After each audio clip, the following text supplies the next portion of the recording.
So welcome എല്ലാവർക്കും key കൺസെപ്റ്റിലേക്ക് ഹാർദരമായ സ്വാഗതം. എന്റെ പേര് ഹരികൃഷ്ണ. ഞാൻ ഇന്ന് 8ാം ക്ലാസ്സിലെ ഒരു കൺസൾട്ടേഷൻ ക്ലാസ്സുമായി ബന്ധപ്പെട്ടാണ് നിങ്ങൾ ക്ലാസ് എടുക്കാൻ പോകുന്നത്. ചാപ്റ്ററിന്റെ പേര് പ്രകാശ പ്രതിപതനം ഗോളീയ ദർപ്പണങ്ങൾ. അപ്പോൾ എല്ലാവരും ഈ ചാനൽ മറക്കാതെ സബ്സ്ക്രൈബ് ചെയ്യുക, ലൈക്ക് ചെയ്യുക. ഈ 16 മിനിറ്റുള്ള വീഡിയോ സ്കിപ്പ് ചെയ്യാതെ കാണാം. Okay, welcome. So welcome all, എല്ലാവർക്കും കീ കൺസെപ്റ്റിലേക്ക് ഹാർദരമായ സ്വാഗതം. അപ്പോൾ ഇന്ന് നമ്മൾ ഫിസിക്സിൽ പ്രകാശിക പ്രതിപതനം ഗോളീയ ദർപ്പണങ്ങൾ എന്നുള്ളൊരു ചാപ്റ്ററാണ് കൺസോൾട്ടേറ്റ് ചെയ്യാൻ ഉദ്ദേശിച്ചിട്ടുള്ളത്. അപ്പോൾ എല്ലാവരും ഞാൻ ഡയറക്റ്റായിട്ട് ക്ലാസ്സിലേക്ക് കിടക്കുകയാണ്. അപ്പോൾ ദർപ്പണം അല്ലേ, നമ്മൾ കണ്ണാടി എന്ന് പറയും. അപ്പോൾ എല്ലാവരും കണ്ണാടി നോക്കാൻ ആഗ്രഹിക്കുന്ന ഒരു വ്യക്തികളാണ് അല്ലേ. എല്ലാവർക്കും കണ്ണാടി, കുറച്ച് സൗന്ദര്യത്തിലൊക്കെ എല്ലാവർക്കും കുറച്ച് വിശ്വാസം ഉണ്ടാവും. അപ്പോൾ എല്ലാവരും കണ്ണാടി നോക്കാൻ ആഗ്രഹിക്കുന്ന ഒരാളാണ്. അപ്പോൾ ഈ കണ്ണാടികൾ പല വിധത്തിലുണ്ട്. സമതല ദർപ്പണം, ഗോളീയ ദർപ്പണം, അങ്ങനെ വ്യത്യസ്തമായിട്ടുള്ള ഒരുപാട് മിറേഴ്സ് നമുക്കറിയാം അല്ലേ. നിങ്ങൾ ശ്രദ്ധിച്ചിട്ടുണ്ടാവും, ജസ്റ്റ് ആ സ്പൂൺ, നമ്മൾ ഡൈനിങ് ടേബിളിലെ സ്പൂണ്, ആ സ്പൂൺ എന്നെടുത്ത് അതിൻ്റെ ഉൾവശത്തോട്ട് നോക്കുന്ന ആൾക്കാരുണ്ട് അല്ലേ. അപ്പോൾ നമ്മളൊരു പ്രതിബിംബം അവിടെ കാണാൻ പറ്റും. അതേ സ്പൂൺ ഒന്ന് തിരിച്ചു പിടിച്ച് നോക്കുന്ന ആളുണ്ടാവും. ഇവ തമ്മിലുള്ള ഒരു വ്യത്യാസം നിങ്ങൾ ശ്രദ്ധിച്ചിട്ടുണ്ടോ എന്നറിയില്ല. ആ രണ്ട് ഇമേജും, ആ രണ്ട് പ്രതിബിംബങ്ങളും വ്യത്യസ്തമായിട്ടുള്ളൊരു ആകൃതിയിലായിരിക്കും ഉണ്ടാവുക അല്ലേ. ജസ്റ്റ് ഒന്ന് ചെയ്തില്ലെങ്കിൽ ഒന്ന് ചെയ്തു നോക്കുക. അപ്പോൾ ഇതിൽ പറയുന്നത് ഈ ഗോളീയ ദർപ്പണം എന്നുള്ളൊരു കൺസെപ്റ്റ് നമ്മുടെ മുന്നിലേക്ക് വരികയാണ്. ഗോളീയ ദർപ്പണം, ഈ സ്പൂണിൻ്റെ അകം എന്നുള്ളൊരു കുഴിഞ്ഞിട്ടുള്ളൊരു സംഭവം അല്ലേ. സ്പൂണിൻ്റെ പുറം ഭാഗം എന്ന് പറഞ്ഞാൽ പുറത്തേക്ക് കുറച്ച് ബൾജ് ചെയ്ത് നിൽക്കുന്ന ഭാഗം. ഇവയുടെ രണ്ടിൻ്റെ പ്രതിബിംബങ്ങളും നോക്കുമ്പോഴുള്ള രണ്ടിൻ്റെ പ്രതിബിംബങ്ങളും ഡിഫറെൻ്റ് ആണ് അല്ലേ, വ്യത്യസ്തമായിട്ടാണ് കാണാൻ സാധിക്കുന്നത്. പോട്ടെ, നമുക്കൊരു പരീക്ഷണം ചെയ്ത് നോക്കുമ്പോൾ ഒരു ചെറിയ റബ്ബർ ബോൾ എടുത്തിട്ട് നടുവിലൂടെ മുറിച്ചിട്ട് രണ്ട് കഷ്ണങ്ങളാക്കി വെച്ചു. ഉള്ളിലൊരു സിൽവർ പേപ്പർ ഒട്ടിച്ചു, അതുപോലെ തന്നെ അതിൻ്റെ പുറത്തൊരു സിൽവർ പേപ്പർ ഒട്ടിച്ചു. ഈ സിൽവർ പേപ്പറിൽ നിന്ന് നോക്കുമ്പോൾ അതിൻ്റെ ഒരു ഇമേജും ഡിഫറെൻ്റ് ആണ്. സ്വാഭാവികമായിട്ടും അതിൻ്റെ പുറത്തേക്ക് നോക്കുമ്പോൾ എന്താണ്, അതിൻ്റെ ഇമേജും കുറച്ച് ഡിഫറൻസ് ആണ്. എന്താണ് കാരണം എന്നൊക്കെ, സമതല ദർപ്പണങ്ങളിൽ മാത്രമല്ല മിനുസമായിട്ടുള്ള പ്രതലങ്ങളിലും കൂടാതെ വക്രതലങ്ങളിലും എന്താണ്, പ്രതിബിംബങ്ങൾ ഉണ്ടാവാൻ ചാൻസ് ഉണ്ട് അല്ലേ. സമതല ദർപ്പണങ്ങളിൽ മാത്രമല്ല, എവിടെയാണ് വക്രത തലങ്ങൾ, എങ്ങനെ കർവ്ഡ് ആയിട്ടുള്ള ഓരോ ഷേപ്പിലും കാര്യങ്ങളിലൊക്കെ എന്ത് ചെയ്യാണ്, കണ്ണാടികൾ അല്ലെങ്കിൽ ഒരു പ്രതിബിംബം രൂപീകരിക്കും. ഒരു കണ്ണാടി പോലെ അത് ആക്ട് ചെയ്യുന്നുണ്ട് അല്ലേ. അപ്പോൾ പ്രതിബിംബം, അതായത് പ്രതിബിംബം ഒരു ഗോളത്തിൻ്റെ ഭാഗമായി വരുന്ന ദർപ്പണങ്ങളാണ് ഗോളീയ ദർപ്പണങ്ങൾ. ഒരു ഡെഫിനിഷനാണ്, എല്ലാവരും ഒന്ന് പഠിച്ചു വെക്കുക. ഒന്നുകൂടി പറയാം, പ്രതിബിംബം ഗോളത്തിൻ്റെ ഭാഗമായി വരുന്ന ഒരു ദർപ്പണങ്ങളാണ് ഗോളീയ ദർപ്പണങ്ങൾ അഥവാ സ്പെറിക്കൽ മിറേഴ്സ്. സോ ഇനി ഈ ഒരു ഗോളീയ ദർപ്പണത്തിൽ ഏകദേശം ഒരു സാങ്കേതിക പദങ്ങൾ ഒരുപാട് വരുന്നുണ്ട്. സാങ്കേതിക പദങ്ങൾ അത് ഏതൊക്കെയാണെന്ന് പറഞ്ഞിടാം. വക്രതാ കേന്ദ്രം, എന്താണ് വക്രതാ കേന്ദ്രം, സെൻറ്റർ ഓഫ് കർവേച്ചർ. അതുപോലെ തന്നെ വക്രതാ ആരം, റേഡിയസ് ഓഫ് കർവേച്ചർ. പിന്നെ അപ്പർച്ചർ, പോള്, മുഖ്യാക്ഷം. അങ്ങനെ 5 ഇമ്പോർട്ടൻ്റ് ആയിട്ടുള്ള ഭാഗമാണ് ഇതിന് വരുന്നത്. ദർപ്പണങ്ങളുമായിട്ട് ബന്ധപ്പെട്ട് സാങ്കേതിക പദങ്ങൾ വരുന്നത് ഒന്നുകൂടി പറയാം.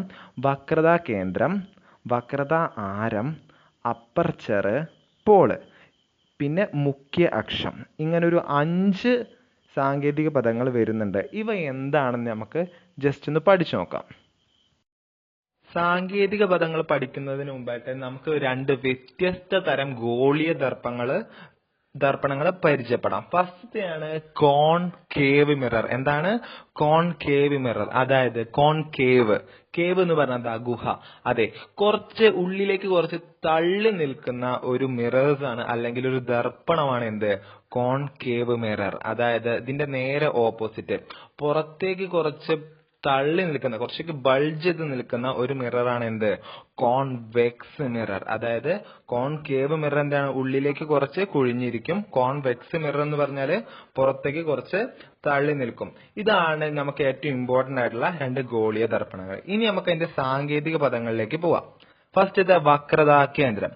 ഒരു ദർപ്പണം ഏത് ഗോളത്തിന്റെ ഭാഗമാണോ അതിന്റെ കേന്ദ്ര ബിന്ദുവാണ് എന്ത്, അതിന്റെ വക്രതാ കേന്ദ്രം. നമുക്ക് ഫിഗറിൽ കാണുവാൻ സാധിക്കും. നോക്കൂ, അതിൽ സി എന്ന് പറയുന്ന ഒരു പോർഷൻ ആണ് എന്ത്, അതിന്റെ കേന്ദ്ര ബിന്ദു എന്നതുകൊണ്ട് ഉദ്ദേശിച്ചുള്ളത്. അടുത്തതാണ് വക്രതാ ആരം. ഒരു ദർപ്പണം ഏത് ഗോളത്തിന്റെ ഭാഗമാണോ ആ ഗോളത്തിന്റെ ആരമാണ് എന്ത്, വക്രതാ ആരം. നമുക്ക് ആ ഫിഗറിൽ നമുക്ക് കാണുവാൻ സാധിക്കും. അതിൽ വക്രതാ ആരം അത് നമുക്ക് കൊടുത്തിട്ടുണ്ട്. അതായത് ആ ഒരു വി എന്ന് പറയണം, സി എന്ന് പറയണം, ആ പോർഷനെ ബന്ധിപ്പിക്കുന്ന ആ ഒരു രേഖ, ആരം പഠിച്ചിട്ടുണ്ട് നമ്മൾ. അടുത്തതാണ് അപ്പർച്ചർ. ദർപ്പണത്തിന്റെ പ്രതിപതന തലം എന്ന് പറഞ്ഞാൽ നമുക്ക് ആ ഇമേജ് അല്ലെങ്കിൽ ആ ബിംബം കാണാൻ പറ്റുന്ന സ്ഥലമാണ്, മിനുസമായിട്ടുള്ള സ്ഥലമാണ് എന്ത്, അപ്പർച്ചർ എന്നുകൊണ്ട് ഉദ്ദേശിക്കുന്നത്. ആ മിനുസമായിട്ടുള്ള ആ ഒരു പോർഷനാണ് എന്ത്, അപ്പർച്ചർ എന്നതുകൊണ്ട് ഉദ്ദേശിച്ചിട്ടുള്ളത് കേട്ടോ. അടുത്തത് പറയാൻ പോണതാണ് എന്ത്, പോൾ. പ്രതിപതന തലത്തിന്റെ മധ്യബിന്ദു, നമ്മളിപ്പോ പ്രതിപതന തലം പഠിച്ചു, അതിന്റെ മധ്യബിന്ദു, ആ മിനുസമായിട്ടുള്ള ആ ഭാഗത്തിന്റെ മധ്യബിന്ദു, നമുക്ക് ആ ഫിഗർ കാണുമ്പോൾ നമുക്ക് മനസ്സിലാവും. മധ്യബിന്ദു പി എന്ന ലെറ്റർ കൊണ്ട് സൂചിപ്പിക്കുന്നതാണ് എന്ത്, അതിന്റെ പോൾ എന്ന് പറഞ്ഞു കഴിഞ്ഞാൽ. അടുത്തതാണ് മുഖ്യ അക്ഷം. വക്രതാ കേന്ദ്രത്തിനെയും പോളിനെയും ബന്ധിപ്പിക്കുന്ന നേർരേഖയാണ് എന്ത്, അതിന്റെ മുഖ്യ അക്ഷം എന്നുകൊണ്ട് ഉദ്ദേശിച്ചിട്ടുള്ളത്. ആ ഫിഗറിൽ കാണാം, വക്രതാ കേന്ദ്രത്തിനെയും ബന്ധിപ്പിച്ചിട്ടുണ്ട്, അതുപോലെ തന്നെ അതിന്റെ പോളിനെയും ബന്ധിച്ചിട്ടുണ്ട്. ഇതാണ് മുഖ്യ അക്ഷം. അപ്പൊ നമ്മളതിൽ സങ്കേതങ്ങൾ പഠിച്ചു. ഇനി പറയാൻ പോണതാണ് കോൺകേവ് ദർപ്പണത്തിന്റെ മുഖ്യ ഫോക്കസ്. എന്താണ് കോൺകേവ് ദർപ്പണത്തിന്റെ മുഖ്യ ഫോക്കസ് എന്താന്നുള്ളതാണ് നമ്മൾ ഇനി പറയാൻ പോണത്. കണ്ണാടി മനസ്സിലായല്ലോ, കോൺകേവ് ആണ് കേട്ടോ. അപ്പോ ഒരു കോൺകേവ് ദർപ്പണത്തിന്റെ മുഖ്യ അക്ഷത്തിന്, പ്രിൻസിപ്പൽ ആക്സിസ്, മുഖ്യ അക്ഷത്തിന് സമാന്തരമായിട്ട് പതിക്കുന്ന രശ്മികൾ എന്ത്, പ്രകാശരശ്മികൾ പ്രതിപതനത്തിനു ശേഷം, പ്രതിപതനം എന്താണ്, റിഫ്ലക്ഷൻ, പ്രതിപതിച്ചിട്ട് എന്ത് ചെയ്യാണ്, മുഖ്യ അക്ഷത്തിലുള്ള ഒരു ബിന്ദുവിലൂടെ കടന്നു പോകുന്നു. എന്ത്, മുഖ്യ അക്ഷത്തിലുള്ള ഒരു ബിന്ദുവിലൂടെ കടന്നു പോകുന്നു. എല്ലാ രശ്മികളും പ്രതിപതിച്ചതിന് ശേഷം എവിടെ കൂടെ, മുഖ്യ അക്ഷത്തിലുള്ള ഒരു ബിന്ദുവിലൂടെ കടന്നു പോകുന്നു. ആ ഒരു ബിന്ദുവാണ് കോൺകേവ് ദർപ്പണത്തിന്റെ മുഖ്യ ഫോക്കസ്. ഒന്നുകൂടി പറഞ്ഞുതരാം, ഈ ഫിഗർ ഒന്ന് നോക്കുക. അതായത് മുഖ്യ അക്ഷത്തിന് സമാന്തരമായിട്ട് ഒരുപാട് പ്രകാശരശ്മികൾ കടന്നു പോകുന്നുണ്ട് അല്ലെ. ഫിഗർ നോക്കിയാൽ മനസ്സിലാവും, ആ ഏരോ മാർക്ക് കണ്ണാടിന്റെ നേരെയാ പോണത്. അപ്പോ അതിന് സമാന്തരമായിട്ട് കടന്നു പോകുന്നുണ്ട്. അങ്ങനെ ആ കണ്ണാടിയിൽ തട്ടി പ്രതിപതിച്ചു. ശ്രദ്ധിക്കുക, കണ്ണാടിയിൽ തട്ടിയിട്ട് പ്രതിപതിച്ചു.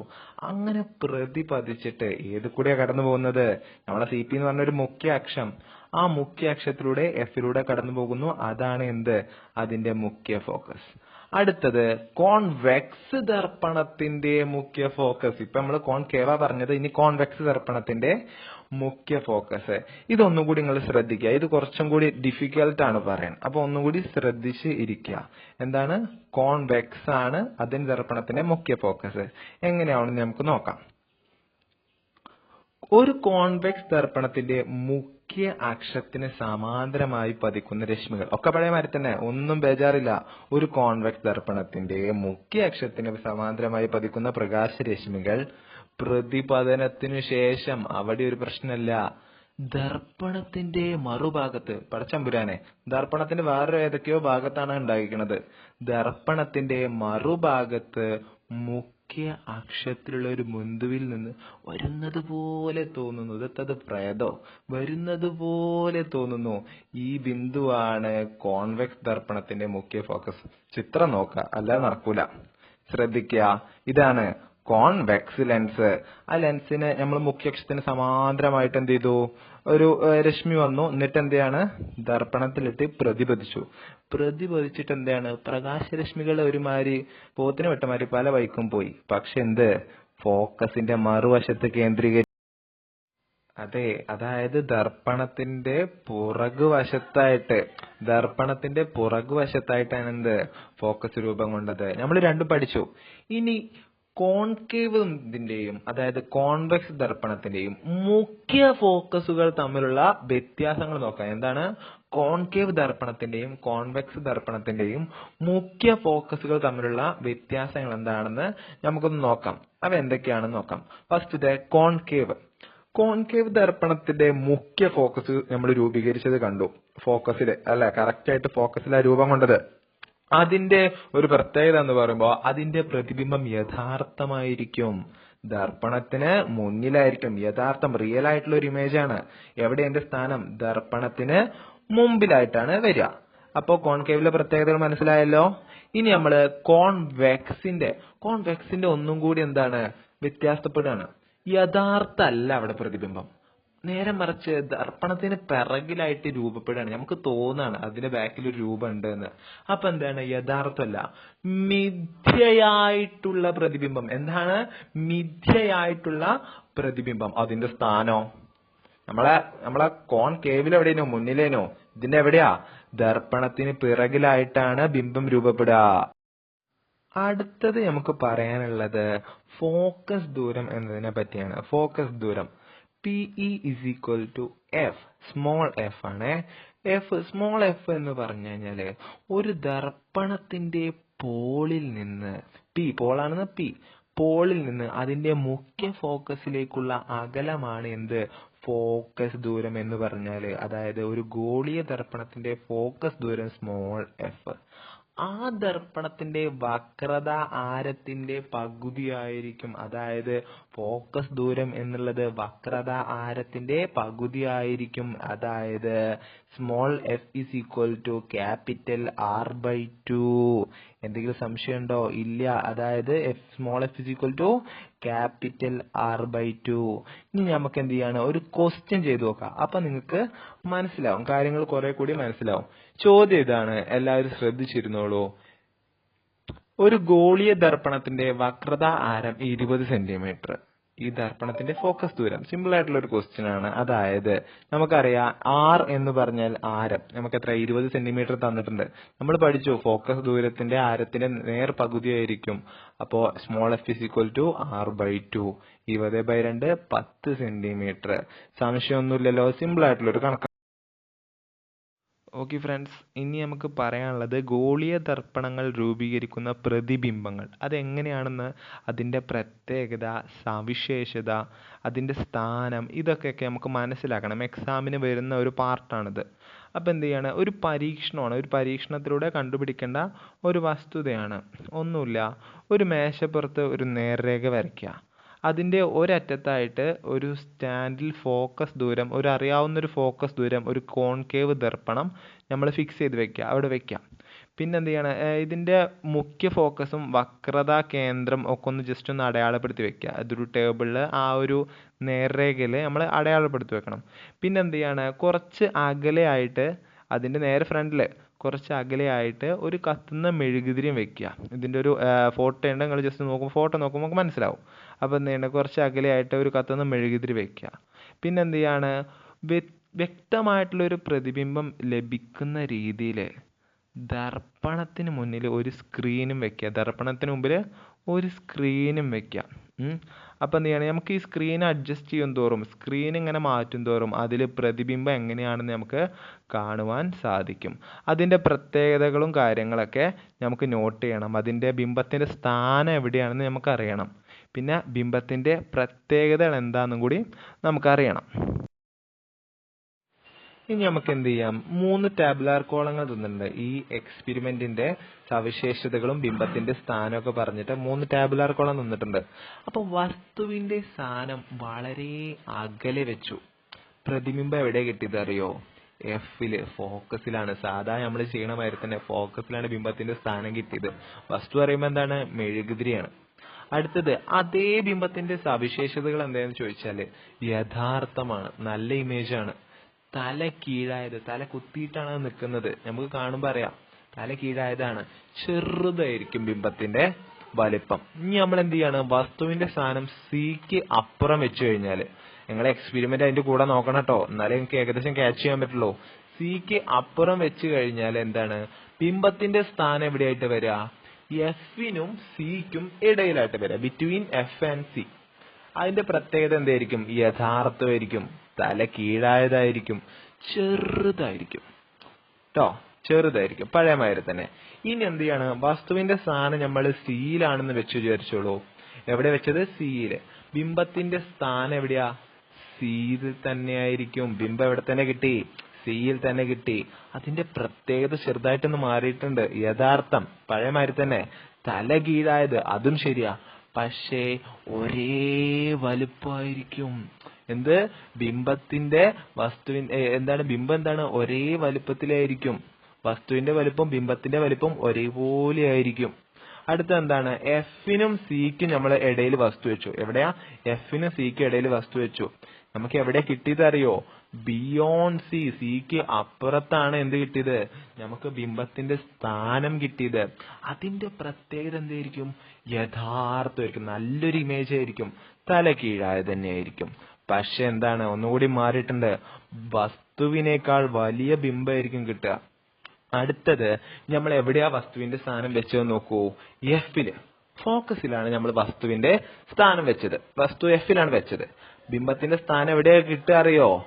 അത് നമുക്ക് കിട്ടുക അനന്തതയിലായിരിക്കും, ഇൻഫിനിറ്റിയിലായിരിക്കും. കാരണം ഫോക്കസിൽ വെച്ച് കഴിഞ്ഞാല് ആ പതനരശ്മി പ്രതിപതനരശ്മി സമാന്തരമായിട്ട് കടന്നു പോവാണ്. സമാന്തരമായിട്ട് കടന്നു പോയാ എവിടെയും കൂട്ടിമുട്ടില്ല, അനന്തതയിൽ കൂട്ടിമുട്ടെന്ന് നമ്മൾ സങ്കല്പിക്കുന്നു. അതെ, അനന്തതയിൽ. അത് ഇമ്പോർട്ടന്റ് ആണ്, ജസ്റ്റ് ഒന്ന് നോക്കി വെക്കുക. എഫിനും പിക്കും ഇടയിലാണ് നമ്മൾ വസ്തുവിന്റെ സ്ഥാനം വെച്ച് കഴിഞ്ഞാല് നമുക്ക് എവിടെ അറിയോ നമുക്ക് കിട്ടുക? ബിറ്റ്വീൻ എഫ് ആൻഡ് പി, അതായത് എഫിനും പിക്കും ഇടയിൽ തന്നെയാണ് വസ്തുവിന്റെ സ്ഥാനം കിട്ടുക. പക്ഷെ ദർപ്പണത്തിന് പിറകിലായിരിക്കും. ദർപ്പണത്തിന് പിറകിലാണെങ്കിൽ നമ്മൾ എങ്ങനെയാണ്? മറ്റേ ഏതായിരുന്നു നമ്മൾ ആദ്യത്തെ ഏതായിരുന്നു? കോൺവെക്സില്. അതുപോലെ തന്നെ ആയിരിക്കും മിഥ്യയായ പ്രതിബിംബം, നിവർന്നതായിരിക്കും, വലുതായിരിക്കും. അടുത്ത വീഡിയോയില് ഈ ചാപ്റ്ററിന്റെ കണ്ടിന്യൂഷൻ ആയിട്ട് ഞാൻ വരുന്നതാണ്. എന്റെ പേര് ഹരികൃഷ്ണ. കീ കൺസെപ്റ്റ് എന്നുള്ള ചാനൽ സബ്സ്ക്രൈബ് ചെയ്യുക, ലൈക്ക് ചെയ്യുക. Thank you.